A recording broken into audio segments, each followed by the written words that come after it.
for Onic. I mean, it gives them enough damage that they've got really good play into the Kalea, and there it is. So the Farsa comes through. Immediately the answer, though, over from Onic Philippines, the Kagura. Is this, are you happy with this? I mean, I'm this is still a shakeup. I got the point. Actually, it's too dangerous to pick Farsa versus this setup. Just Mountain Stalker, I'm offended. Yeah, Final Slash, like everything. A lot of initiation. Yeah, that's true. That's like one of the trade-offs you have to consider picking up the Farsa. And then now it even demands more out of Kiboy and Lutfi to make sure that, okay, you're setting up for your Lancelot, but now you also have to protect Sounds. Yeah, So yeah, suspense. that's what about resources. When they took Lancelot with this composition, I'm okay. But you need to protect 2 targets right now. It's super hard. I like how they held on to this. Where is the ruby going? Is it going to be in the gold? Okay. That's all right. There's a Benang. So ruby gold. Yeah, Ruby Gold, Arlot EXP, Batang in the roam. And this is, yeah, now it looks so tough for a Farsa. It feels like one of the toughest Farsa games we'll see all MSC long. Onic, they need something stable. They go for Claude under a lineup that has so many crowd control that can stop this initiation. Oh. Are we in agreement here? I feel like we're all in the same boat. Yeah. Yeah. Onic Philippines. Yep, I'm in YSOS's boat. Yeah, you're on that boat. Yeah, you're in this turtle ship. I'm on this turtle ship. I think that's 2 drafts in a row now where on paper it looks like it's just so tough for Onic ID to make it work. While Onic PH, yeah, a little bit unique, but at the same time, the idea is clear and there's a lot of capability for them to shine on their own roles. You don't have to rely too much on playing together as a team. Leo, Lafel, what do you guys think about the 2 drafts? I think we're going to see a lot of fighting here. Heck, 3 fighters on 1 composition.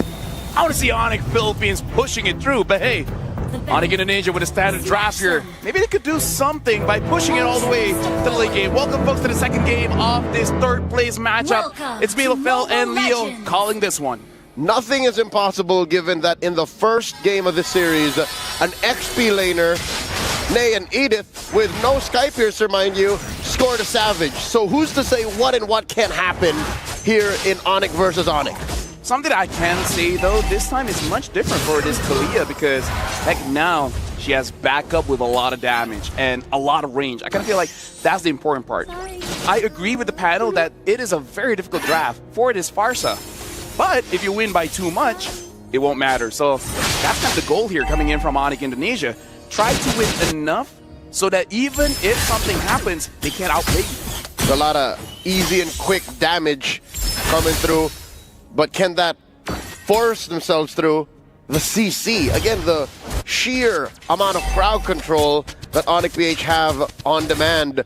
Look at that XP lane matchup again, the Arlot against the CC, which I believe that Arlots, the majority of Arlots, save for Sanford's, have just ran into weird situations, especially the ones in Rome. But here, against CC, I think it's a valid pick. And here's the thing, man. Looking at Onic ID, almost every single person here has some form of dash to get out of a very sticky situation. So it does feel like Onic ID, they're trusting on their own instincts as well as mechanics to make sure that they can outplay Onic Philippines. So this is definitely one of those games where the reaction time is going to be highlighted by both teams. Oh, Brusco here walking into that long side lane brush towards the corner. Kirk, vengeance on the 1 key boy. Jumps in, final slash from Kirk, not gonna keep him alive long enough as he gets drawn first blood on by Lutfi. Onic ID already on the board, the vengeance popped in, keeping himself alive as Keyboy starts up the turtle. Good instinct by Kyrie, making sure it doesn't go in, and now Tether S used. Very low HP, Onic PH, the duo, the trio gets pushed back. Onic ID claim the turtle, and now they're attempting Grand Theft Purple. Final slash once more. Can they stop it? The Tsunami Slam takes down Kirk. And where'd the purple go? It's on Kyrie. And now, honestly, even though, yes, Keyboy got taken down, this is what Onic ID is trying to establish. Some kind of map control earlier on, especially giving over the goal to either Sans or Kyrie. Kyrie, even though he only got 2 assists, it's better than nothing, right? Of course, you want to kill here, but either way, I feel like this is very good by Onic Indonesia. As long as they can get more kills, and then preferably before the Lord spawns, get some turrets, at least 2, and I think you're in a very good position where you can just out-damage Onic Philippines. And that's what you're looking for if you want to really invest in this sound macro direction that you're going for. Again, very low kill count, very good movements to isolate certain parts of Onic PH's attempts at, chain CCs. And so far, I think this is going to benefit plenty for Savero. We know that Savero, if he takes care of himself and he invests in himself, in his kid, that he has this clutch gene late game that maybe will allow him to claw Onic ID back. But what if they're comfortable? What if they're in a good position all game long?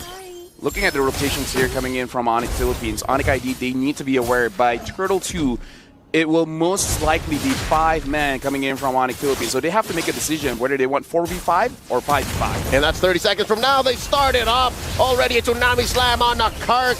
Won't let him live, but LaFell, isn't that overkill? They threw all them's ults on him. Hey, maybe.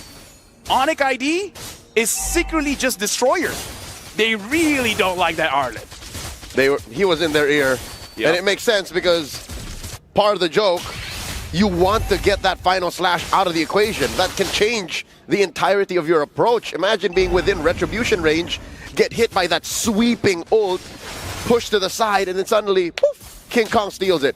Speaking of King Kong, Mountain Shocker revealing everyone from Onic ID where their whereabouts are.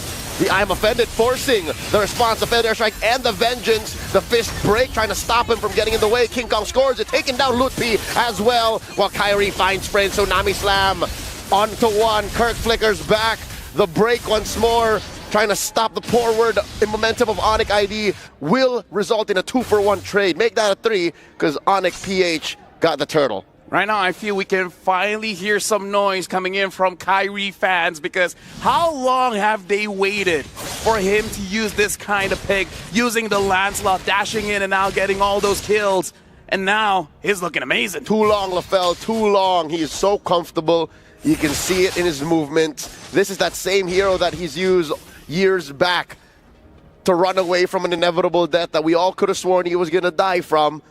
But Kyrie looked at death and said, nah, not today. About 2,000 gold ahead, Onic IDR, and the map seemed to be on their side. Again, this is just going to benefit Savero all the while. He's not sweating at all.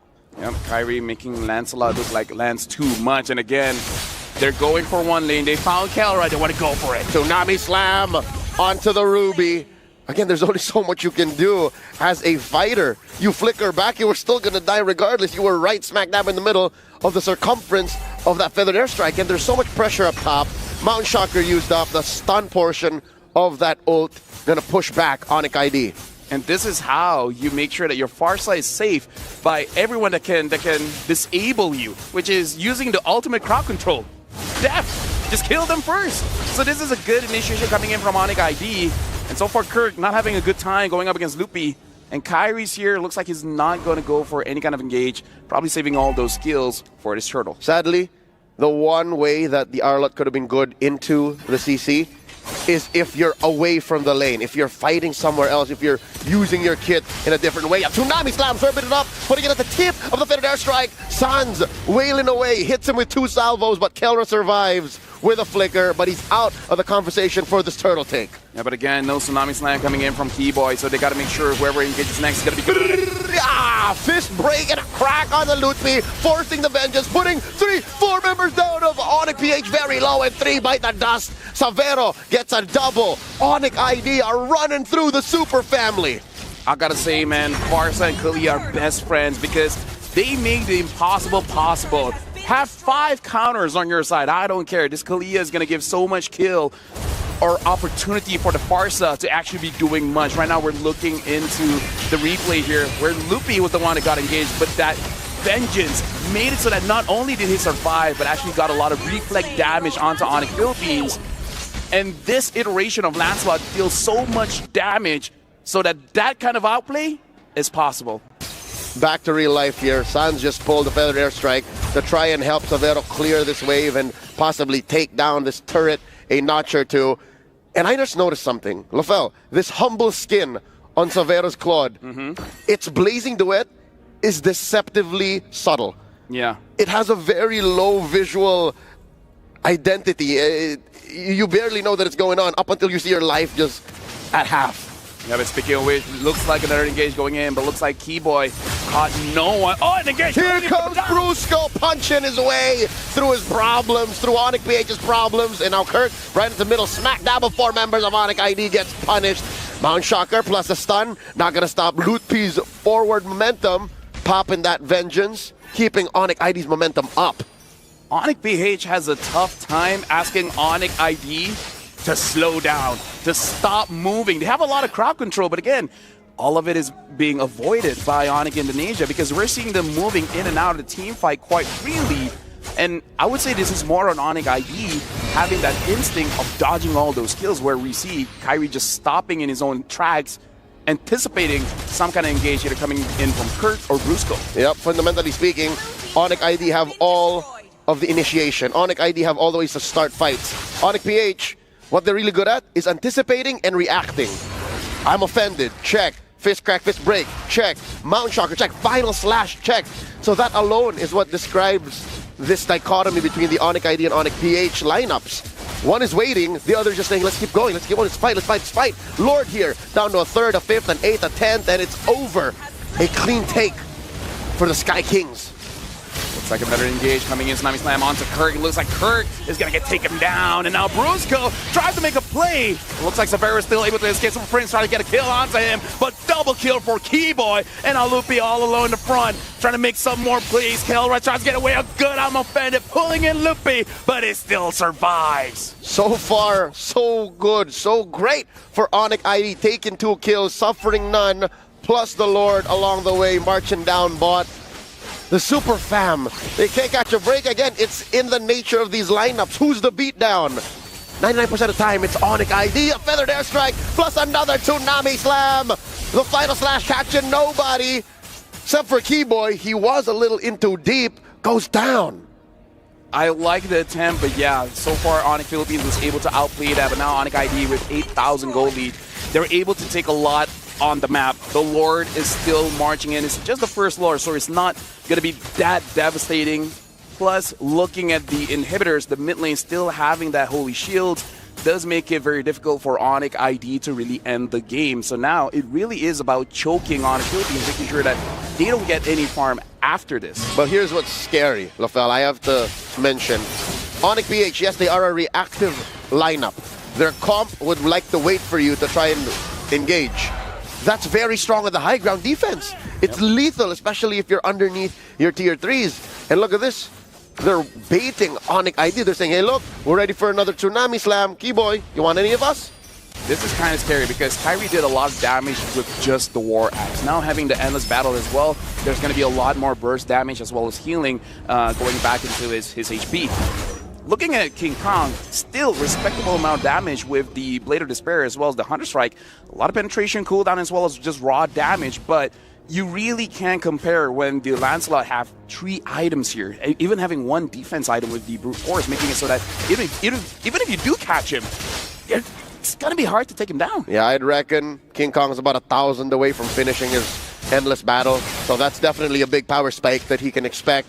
All this while, Severa just picked up his Rose Gold Meteor Dog. That's the 4th item after the Swift Trinity. So it already comes to reason that even in the mid-game, you're already hurting with your subtle Blazing Duet, your stealth Blazing Duet. What more now when you're a little more chunkier, when you can protect yourself just for a second or two longer? He invested in this, mind you, instead of the Wind of Nature. But look, the Wind of Nature would also be very good since there are 3 fighters. I gotta say, Onic PH, for them to turn things around, they gotta do what JP did and play like an assassin as you go to the backline. Either Kirk, Brusco, or heck, Super Prince. Maybe even anyone could really do that, because I gotta feel like the moment you're able to stop that feathered airstrike, a lot of the firepower is dealt with. And it's all the more easier, if anything, Lafel. They have great tools. They have the Mount Shocker. They can see where the pieces of Onic ID are, but this 9k gold lead is just too huge. Kelra here. Nice attempt, flicker. I'm offended. No one home. But here comes the punish. To Keyboy looking for a target. The already spent the Tsunami Slam. Brusco and Kirk hit with a curtain call. Brusco able to retreat. And Onic PH sent packing. Yep, a lot were used, but still, no one really died in that final engage. And Onic ID, they're fine with that. Having 10,000 gold, the minions are looking good. They're setting it up. The Lord is marching down bot. trying to slow it down so that Kyrie can get his buff first. This could be an end angle, but like you said, the draft coming in from Onic Philippines, they're actually very good at defending. So Onic ID, if they want it, they got to get some kills first. Onic ID are just waiting for this Lord to come a crashing, so they're managing the movements of these waves from mid and top. Not going to be fully synced, but at least that's a lot of pressure coming down on the Super Fam's base. Here comes the Lord, putting that bottom lane inhibitor at about 0 health. And there's the damage on Keyboy. Lutpi pushing the advantage. Mount Shocker here by King Kong, checking range. Final slash finds one, but Keyboy answers back in kind. Kirk very low. Kirk goes down. Sans gets the kill. And that's already one member of the Super Fam taken out of the equation. Super Prince very low as well. Kyrie takes him. And now here comes Savero holding on to the Blazing Duet. Does not use it just yet. Oh, wow, the discipline on this young man. You know what? I'm surprised Sans hasn't gone back yet. He's like, I'm barely having any HP, but you know what? I can take some minions still. Looks like on ID, they don't want to stop. They want to make sure that they get this mid inhibitor. And now the minion waves, there's only 2. Will this be enough? They also want the finish. Feather Strike coming in, plus a Tsunami Slam. Oh, the I'm offended, not enough to save him. Didn't even get to pull it out. Here comes the Blazing Duet. King Kong gonna fall. And just Kirk left to defend. Can he do it? Vengeance plus a final slash plus another Vengeance. And now it's over. Onic ID take us to deadlock, 1-1. It took